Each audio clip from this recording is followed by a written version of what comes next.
Hello friends, welcome to Praveen study point. दोस्तों, आज की इस वीडियो में हम क्लास 6 एनसीईआरटी ज्योग्राफी का चैप्टर नंबर 1 पढ़ने वाले हैं, जिसका नाम है सौर मंडल में पृथ्वी। दोस्तों, इस चैप्टर को हम कई इमेजेस के माध्यम से पढ़ेंगे, जैसे कि पूर्णिमा और अमावस का जो कॉन्सेप्ट है उसको हम इस तरह की इमेजेस से पढ़ने का प्रयास करेंगे। उसके साथ ही हम सौर मंडल को यहाँ पे इस तरह के एनिमेशन का यूज करते हुए देखेंगे। जैसा कि आप यहाँ पे देख सकते हैं, ये पूरा का पूरा मिल्की वे गैलेक्सी है और इस गैलेक्सी से हम अंदर घुसेंगे और हमारा सौर मंडल ढूंढ करके निकालेंगे और देखेंगे कि हमारा सौर मंडल किस तरह से है, सूर्य कहाँ पे है और इसके चारों तरफ कौन कौन से ग्रह किस तरह से अपने कक्ष में घूमा करते हैं। ठीक है, तो दोस्तों उसके बाद हम ये भी जानेंगे कि किस तरह से आकाश में तारे अपना समूह बना करके कुछ आकृति बनाते हैं, जिनको हम नक्षत्र मंडल कहते हैं। ठीक है, तो दोस्तों बिग बियर, अर्सा मेजर, इस तरह के प्रमुख नक्षत्र मंडलों के बारे में भी हम पिक्चर्स के माध्यम से जानने का प्रयास करेंगे। दोस्तों, इसी तरह से हम पोल स्टार के बारे में भी जानेंगे कि वो किस डायरेक्शन पे होता है, कौन सा नक्षत्र मंडल उसको इंडिकेट करता है। ठीक है, तो इस तरह की चीजें हैं। साथ ही हम ये भी जानेंगे कि किस तरह के यूट्यूब वीडियो आपको देखने चाहिए इस तरह के कॉन्सेप्ट को समझने के लिए, सोलर सिस्टम को समझने के लिए। दोस्तों, अब हम सोलर सिस्टम की जब बात हो ही रही है तो सबसे पहले हम ये जान लेते हैं कि सूर्य के चारों तरफ ग्रह किस तरह से घुमा करते हैं। ठीक है, किस तरह से परिक्रमा करते हैं और अपने अक्ष पर किस तरह से ग्रह घूर्णन करते हैं। ठीक है, अगर आप क्लास 6 के बच्चे हो तो आपको शायद ये अभी पता नहीं होगा कि प्लेनेट क्या है, सन जो है उसके चारों तरफ प्लेनेट किस तरह से घुमा करते हैं। ठीक है, तो दोस्तों इन सभी चीज़ों को समझने के लिए हम चलते हैं सबसे पहले एक वीडियो की ओर। तो दोस्तों यहाँ पे आप देख सकते हैं कि किस तरह से यहाँ सन है और प्लेनेट है, लेकिन ये अभी घूम नहीं रहा है। तो सबसे पहले हम इसको घुमाते हैं। तो दोस्तों यहाँ पे आप देख सकते हैं ये पूरा का पूरा सोलर सिस्टम अब घूमने लगा है। ठीक है, यहाँ पे आप बीच में देख सकते हैं, बीच में जो है वो है सन। यहाँ पे हम इसको मार्क करेंगे। ठीक है, ये जो है ये सन है और ये जो भी ग्रह जो हैं वो घूम रहे हैं इसके चारों तरफ, और परिक्रमा करने के साथ साथ ये जो घूम रहे हैं ग्रह के चारों ओर उसको परिक्रमा कहा जाता है। ठीक है, रिवोल्यूशन और जो अपने अक्ष में घूम रहे हैं उसको घूर्णन कहा जाता है। यहाँ पे आप देख सकते हैं सूर्य के चारों ओर घूमते घूमते ये खुद भी अपने अक्ष में घूम रहे हैं। ठीक है, अपने अक्ष में भी ये घूम जा रहे हैं। ठीक है, तो इसको हम परिक्रमा और घूर्णन कहते हैं। सूर्य के चारों ओर जो घूम रहे हैं उसको हम कहते हैं परिक्रमा। ठीक है, और अपने अक्ष के चारों ओर जो घूमते हैं उसको हम कहते हैं घूर्णन। यहाँ पे आप देख सकते हैं किस तरह से ये अपने अक्ष में घूम रहा है। ठीक है, पृथ्वी ये है अर्थ। ठीक है, अगर हम इसका नेक्स्ट देखें तो नेक्स्ट कुछ और होगा। तो दोस्तों हमने ये जान लिया कि किस तरह से जो ग्रह हैं वो सूर्य के चारों ओर घूमते हैं। यहाँ पे अगर आप अपनी किताब में देखें तो यहाँ भी आपको एक पिक्चर दिया गया है ये। ठीक है, जिसमें सूर्य बीच में और चारों तरफ कई ग्रह दिखाए गए हैं। ठीक है, लेकिन ये सेम कक्षा में नहीं दिखाई दे रहे हैं, ये पूरा का पूरा 3D मॉडल बनाया गया है जिसमें अलग अलग डायरेक्शन में उसकी कक्षा को घुमाया गया है। ठीक है, अगर इसको हम समझने का प्रयास करें तो हम यहाँ पे इसको समझ सकते हैं। देखिए यहाँ पे ये आपका पूरा का पूरा सोलर सिस्टम है जिसमें उनकी कक्षाओं को दिखाया गया है। सबसे पहले यहाँ पे आपको सबसे उसके करीब जो है मरकरी। ठीक है, उसके बाद यहाँ पे आपको वेनस दिखाया गया है, तो इसको हम बाद में देखेंगे। पहले देखते हैं कि यहाँ पे आपके चैप्टर में क्या क्या दिया गया है। ठीक है, तो दोस्तों अभी तक अगर आप हमारे चैनल को सब्सक्राइब नहीं किए हैं तो आप हमारे चैनल प्रवीण स्टडी पॉइंट को सब्सक्राइब कर लें और साथ में बेल आइकॉन भी जरूर प्रेस कर लें, ताकि इसी तरह के वीडियो के लेटेस्ट अपडेट आपको सबसे पहले मिलते रहे। ठीक है दोस्तों, क्योंकि इस वीडियो सीरीज में हम काफ़ी बढ़िया तरीके से सभी चैप्टर्स को कवर करने वाले हैं और हम इन एनिमेशंस के सहारे, इन पिक्चर्स के सहारे पूरे के पूरे चैप्टर को एक प्रैक्टिकल वे में पढ़ने का प्रयास करेंगे। दोस्तों अगर इसके बाद का जो चैप्टर है अक्षांश और देशांतर, इसको और भी ज़्यादा प्रैक्टिकल तरीके से 3D मॉडल्स के द्वारा हम समझने का प्रयास करेंगे। तो दोस्तों आप हमारे चैनल प्रवीण स्टडी पॉइंट को फटाफट से सब्सक्राइब कर लें और साथ में बेल आइकॉन भी ज़रूर प्रेस कर लें। तो दोस्तों चलिए हम वीडियो को शुरू करते हैं और देखते हैं कि इस चैप्टर में क्या लिखा है। सबसे पहले तो यहाँ लिखा है दोस्तों, सूर्यास्त के बाद आकाश को देखना कितना अच्छा लगता है। आसमान में पहले एक या दो चमकते बिंदु ही दिखाई देते हैं, लेकिन बाद में इनकी संख्या बढ़ती जाती है।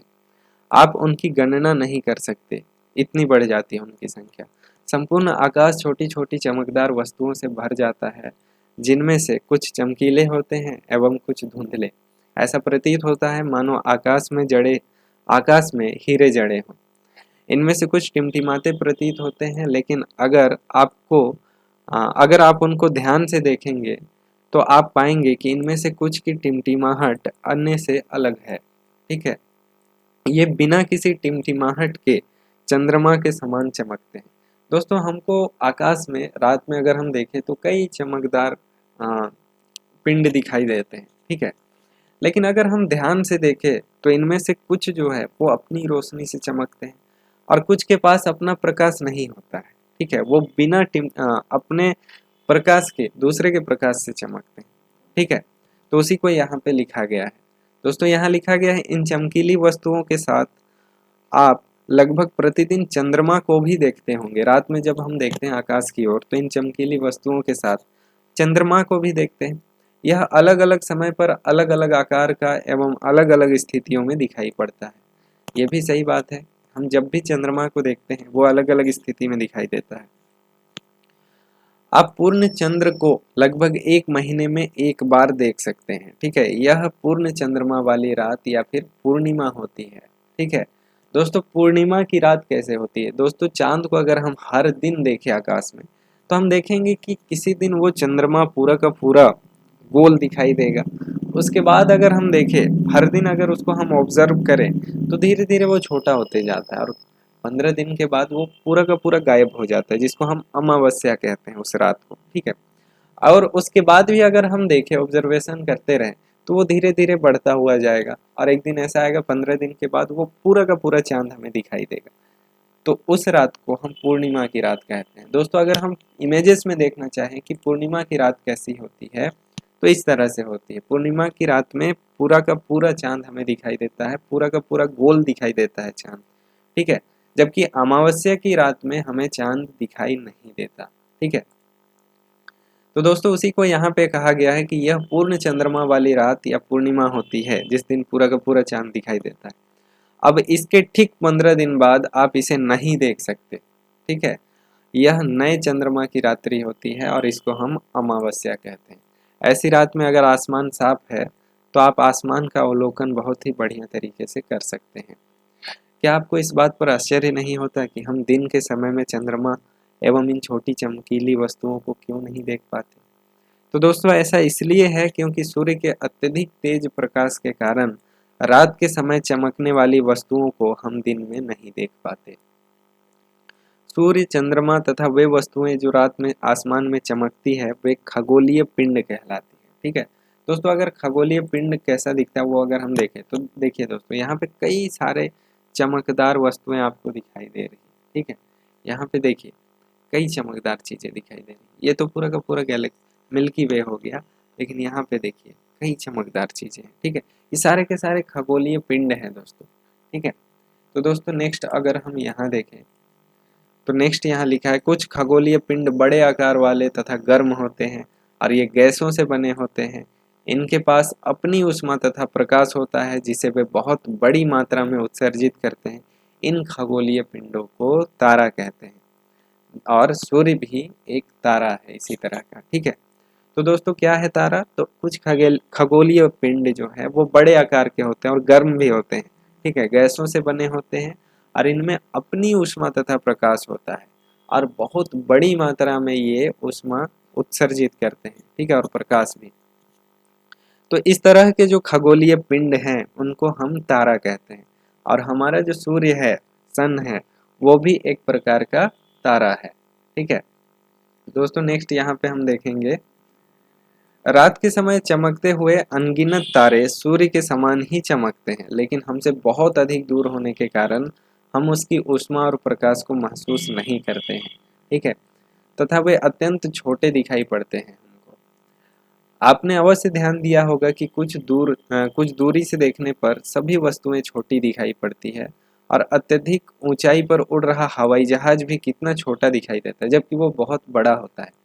तो रात्रि में आसमान की ओर देखते समय आप तारों के विभिन्न समूहों द्वारा बनाई गई विविध आकृतियों को देख सकते हैं। और जो आकृति तारों के समूह के द्वारा बनाई गई होती है ये नक्षत्र मंडल कहलाते हैं। और इन्हीं नक्षत्र मंडल का एक पार्ट है अर्सा मेजर या बिग बियर। ठीक है, इसी प्रकार का एक नक्षत्र मंडल है। बहुत आसानी से पहचान में आने वाला नक्षत्र मंडल यही है। और सप्तऋषि तारामंडल जो कि बहुत आसानी से पहचान में आने वाला तारामंडल है। ठीक है, इसमें 7 तारे होते हैं। यह 7 तारों का समूह है जो नक्षत्र मंडल अर्सा मेजर का भाग है। ठीक है, अपने परिवार या पड़ोस में किसी बड़े व्यक्ति से कहिए कि वह आपको आसमान में और अधिक तारों, ग्रहों तथा नक्षत्र मंडलों को दिखाए। प्राचीन समय में लोग रात्रि में दिशा का निर्धारण करने के लिए तारों की सहायता लेते थे।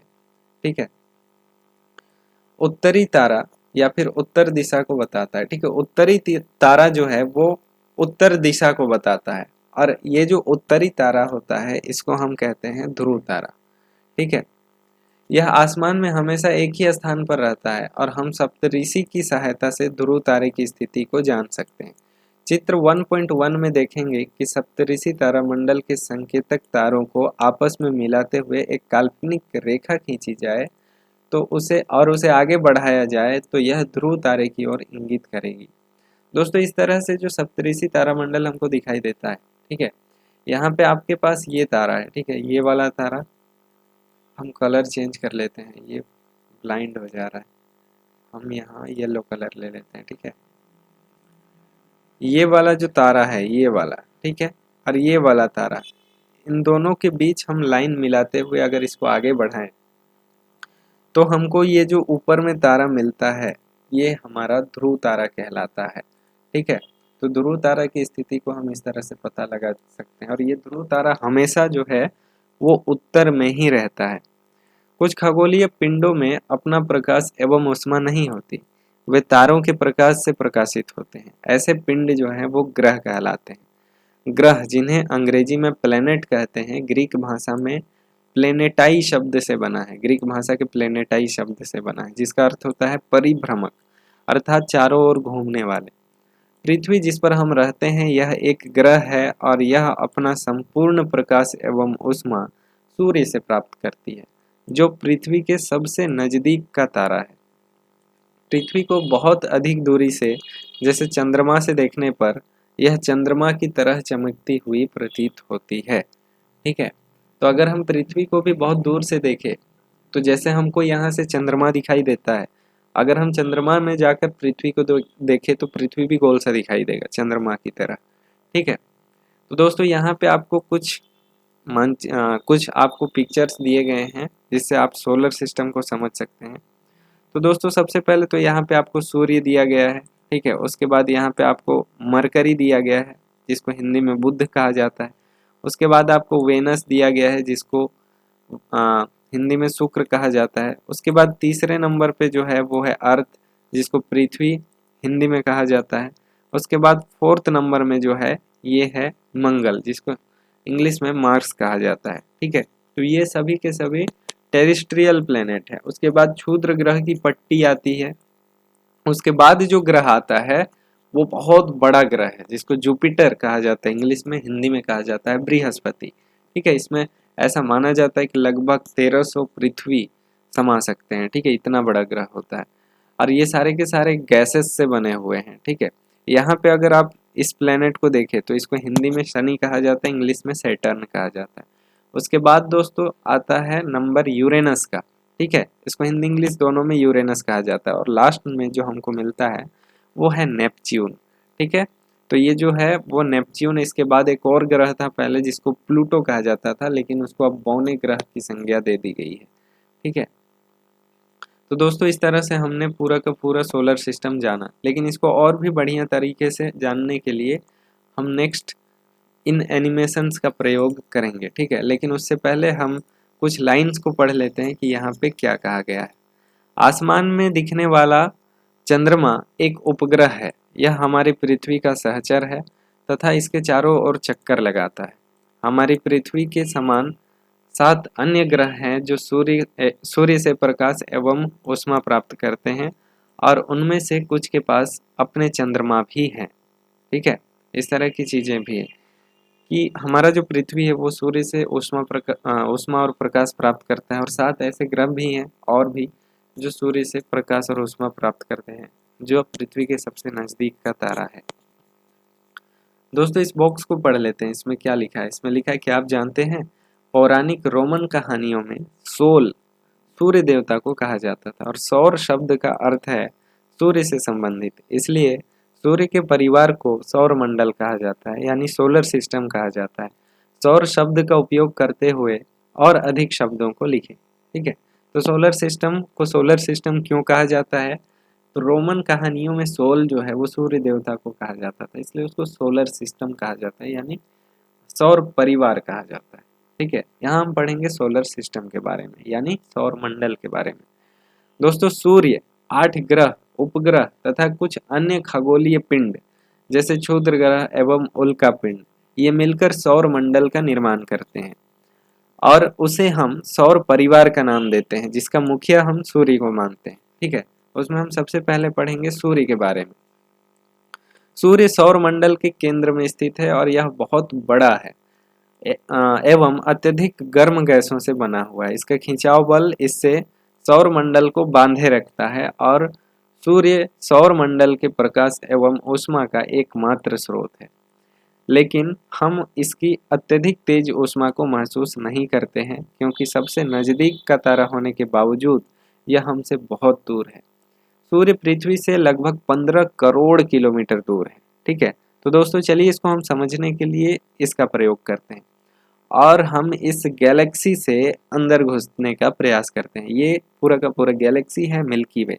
ठीक है, इसमें हमारा सन यहाँ पे पॉइंट आउट हो रहा है, हम इसके पास जाने का प्रयास करते हैं और धीरे धीरे हम इसके पास पहुँच रहे हैं। ठीक है दोस्तों, तो यहाँ पे आप देख सकते हैं कि किस तरह से इसके चारों ओर ग्रह जो हैं वो घूमते हैं, परिक्रमा करते हैं। तो हम चलिए पहुँच गए इसके पास। ये हमारा पूरा का पूरा सन हो गया, और यहाँ अगर हम देखें तो ये है उसके सबसे नज़दीक का ग्रह, जिसको हम कहते हैं मरकरी। ठीक है, हम इसको थोड़ा सा इस तरफ कर लेंगे। यहाँ पे ये सन हो गया। दोस्तों सबसे पहले हम जानते हैं कि सूर्य के सबसे नज़दीक कौन है। ठीक है, तो इसमें हम क्लिक करते हैं और देखते हैं कि इसके बारे में क्या क्या चीज़ें निकल करके आई है। यहाँ पे आप देख सकते हैं ये मरकरी है। ये पूरा का पूरा आपको नहीं दिखाई दे रहा है, लेकिन चलिए मैं पढ़ के बता देता हूँ। ये है मरकरी। ठीक है, ये एक टेरेस्ट्रियल चांद नहीं है। ठीक है, ये है वेनस। ठीक है, वेनस को आप यहाँ पे देख सकते हैं, ये भी एक टेरेस्ट्रियल प्लेनेट है। ठीक है, वेनस को शुक्र कहा जाता है हिंदी में। ये 225 साल में सूर्य का चक्कर लगाता है पूरा का पूरा। ठीक है, इसमें भी कोई चांद नहीं है। अगर इसके बाद हम देखें तो इसके बाद तीसरा ग्रह कौन है, ये है हमारा पृथ्वी। ठीक है, जिसमें पानी पाया जाता है, और ये पृथ्वी का चक्कर, सूर्य का चक्कर कितने दिन में लगाता है, तो ये सूर्य का एक चक्कर लगाता है 365.25 डेज में। ठीक है, तो 365.25 डेज में ये पूरा करता है सूर्य का चक्कर, जिसको हम एक साल कहते हैं। ठीक है, इसमें सूर्य में अगर हम देखें तो सूर्य के पास एक मून है, एक चांद है। ठीक है दोस्तों, अगर हम पृथ्वी को देख लिए तो इसके बाद अगर हम देखें तो ये है मंगल ग्रह यानी मार्स, लेकिन इसके बीच में क्षुद्र ग्रह की पट्टी पाई जाती है। ठीक है, नहीं इसके बीच में नहीं, सॉरी यहाँ पे मार्स है। तो पहले हम मार्स को देख लेते हैं। चलिए मार्स को हम क्लिक करते हैं। दोस्तों ये 1.88 साल में पूरे के पूरे सूर्य का चक्कर लगा लेता है। ठीक है, और इसके पास 2 चंद्रमा है। ठीक है, और अगर हम मार्स के बाद देखें, ठीक है मार्स, तो मार्स के बाद जो है क्षुद्र ग्रह की पट्टी पाई जाती है, और इसके बाद क्षुद्र ग्रह की पट्टी के बाद यहाँ पे आप ये व्हाइट वाला जो देख रहे हैं ये सारे के सारे एस्ट्रॉइड्स हैं। ठीक है, और अगर इसके बाद हम देखें तो ये छोटा छोटा जो दिखाई दे रहा है ये टेरेस्ट्रियल प्लेनेट है, और इसके बाद यहाँ हम देखेंगे तो ये है जुपिटर। ये बहुत बड़ा ग्रह है दोस्तों, ऐसा कहा जाता है कि 1300 पृथ्वी शायद इसमें समा सकती है।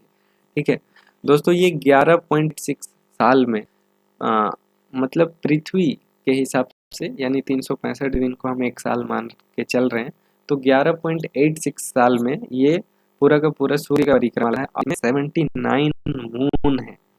ठीक है, 79 मून है, तो आप समझ सकते हैं कि ये कितना बड़ा भी होगा। ठीक है, तो दोस्तों अगर हम नेक्स्ट देखें तो यहाँ पे जुपिटर के बाद हमको दिखाई देगा सैटर्न।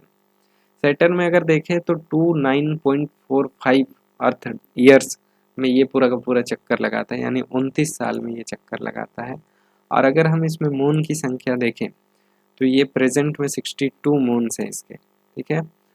और दूर जाते हैं हम देखते हैं यूरेनस को, ठीक है। ये 84 साल में सूर्य का चक्कर लगाता है, इसके पास 27 मून है, ठीक है। और दूर जाते हैं हम देखते हैं नेपच्यून को। नेपच्यून 164 साल में सूर्य का चक्कर लगाता है, इसके पास 14 मून है, 14 मून है, यानी चांद है, ठीक है। और उसके बाद अगर हम देखें तो ये दोस्तों प्लूटो, ठीक है। प्लूटो भी कभी ग्रह हुआ करता था जो कि 248 साल में सूर्य का चक्कर लगाता था, इसके पास भी 5 मून है, ठीक है। लेकिन ये बहुत ज़्यादा दूर है, 39 AU दूर है सन से, जो कि बहुत दूरी है। और ये जो है ये फ्रीज हो जाता है और अलग अलग कक्षा में घूमने लगता है, तो स्थिर नहीं है, इसीलिए इसको मून की संज्ञा ग्रह की संख्या नहीं दी गई है, बौना ग्रह कहा गया है इसको, ठीक है। तो दोस्तों हमने यहाँ पे सोलर सिस्टम के बारे में जाना। अब हम वापस चलते हैं अपनी बुक में और यहाँ पे देखते हैं ग्रह क्या है। हमारे सौर मंडल में 8 ग्रह हैं सूर्य से दूरी के अनुसार। वे हैं बुध, शुक्र, पृथ्वी, मंगल, बृहस्पति, शनि तथा नेपच्यून, ठीक है। इसको हम इस तरह से याद कर सकते हैं, my very efficient mother just served us nuts.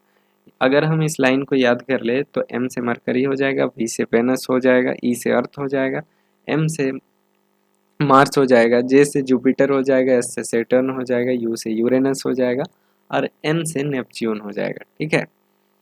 तो दोस्तों नेक्स्ट यहाँ पे लिखा है सौर मंडल के सभी 8 ग्रह एक निश्चित पथ पर सूर्य का चक्कर लगाते हैं।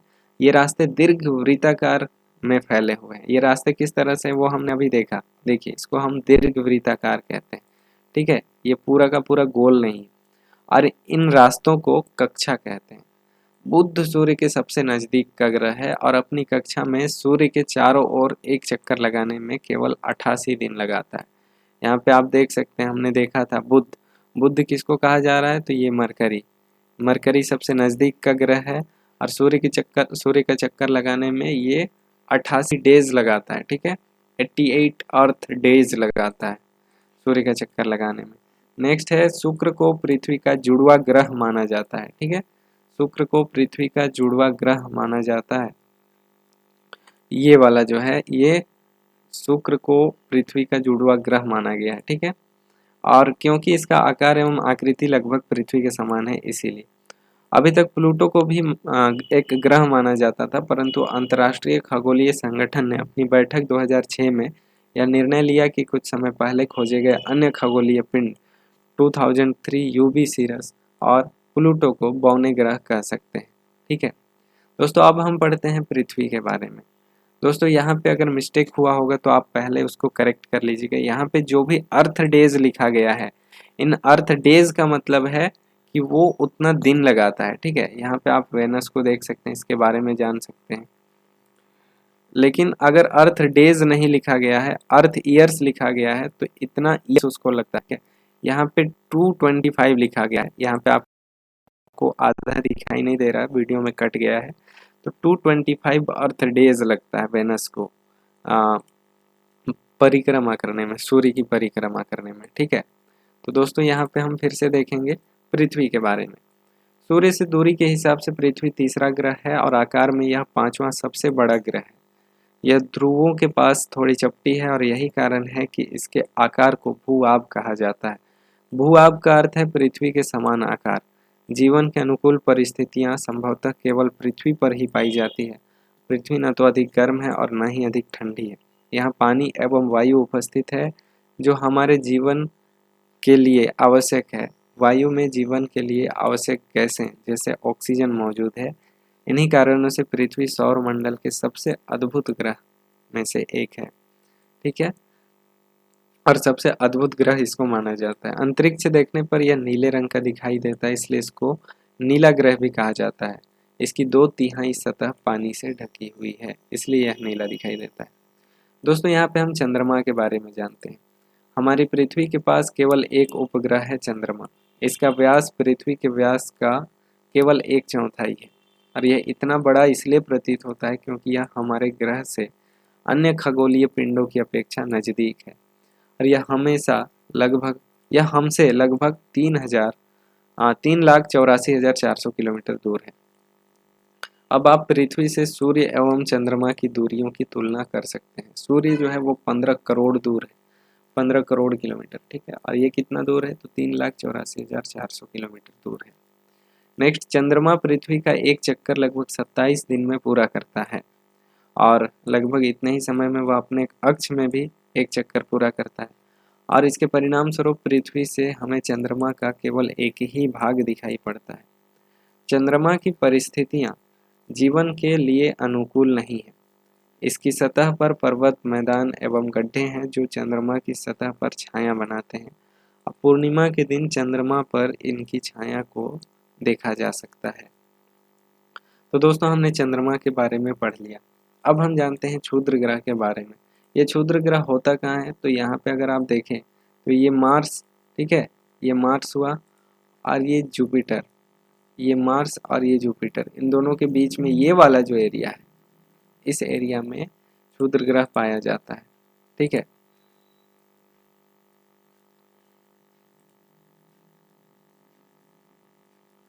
तो तारों, ग्रहों एवं उपग्रहों के अतिरिक्त असंख्य छोटे पिंड भी हैं जो सूर्य के चारों ओर चक्कर लगाते हैं। इन पिंडों को क्षुद्र ग्रह कहते हैं। ये मंगल एवं बृहस्पति की कक्षाओं में पाए जाते हैं, ठीक है।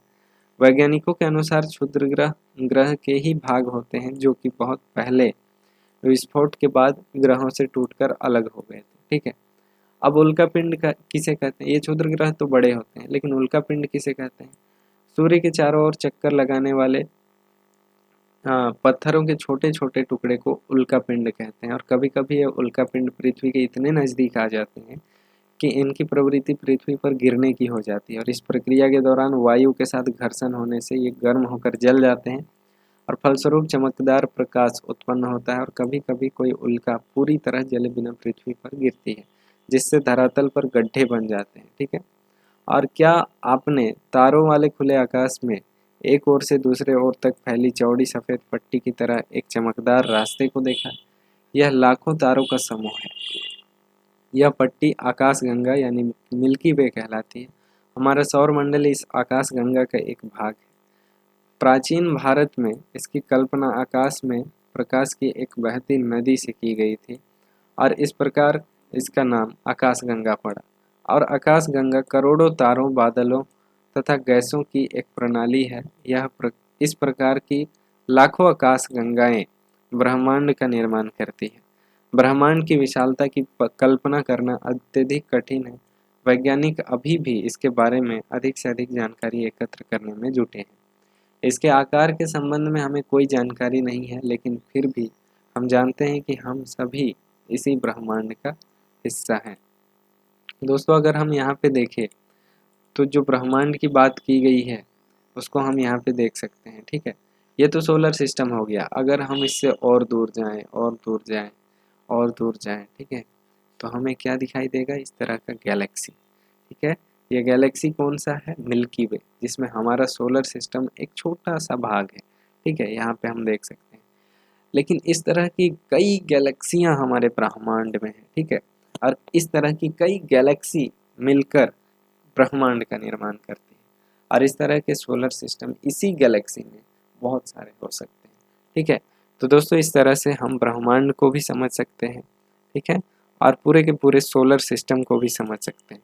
तो दोस्तों, हमने ये पूरा का पूरा चैप्टर कंप्लीट कर लिया। तो दोस्तों, मैं आशा करता हूँ कि आपको पूरा का पूरा चैप्टर बहुत ही बढ़िया तरीके से समझ में आया होगा।